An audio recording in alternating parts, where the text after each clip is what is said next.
আসসালামু আলাইকুম। নতুন একটি ভিডিও নিয়ে চলে আসলাম সন্ধ্যার টাইমে। আমার চাচি প্রত্যেক দিন মহাখালী বাস টার্মিনালে রুটি বানিয়ে খাওয়ায় আমাদেরকে। এই যে আপনাদের গ্রামে কি পিঠা বলে বলেন তো? চিতই পিঠা আছে, এই জায়গায় ভর্তা, বিভিন্ন ধরনের ভর্তা আছে। এই যে আমাদের স্টাফরা খাচ্ছে, হয়তো আবার ভাইরাল মানুষ সাব্বির, এই হলো একতার ড্রাইভার, ঠিক আছে। আর আমার চাচির যে বয়ফ্রেন্ড, ঠিক আছে, তা দেখেন কত সুন্দর হাসি খুশি। এই যে দেখেন কত বড় খারাপ লোক, আমার না দিয়া নিজেরা খাওয়া শুরু করে দিছে।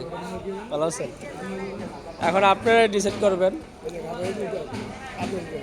চিতল পিঠা নিয়ে আসছি, আর সাথে একটু শুক্তির ভর্তা। আমরা মহাখালী বাস টার্মিনালে চাচির দোকানে খাই সব সময়।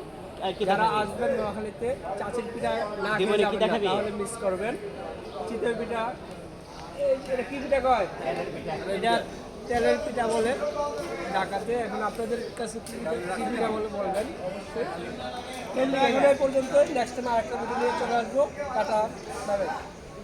এই হলো স্বাধীন, আরেকজন এনার ড্রাইভার। আরেকটু দে, আরে একটু কি গাছ বেশি তাই বল।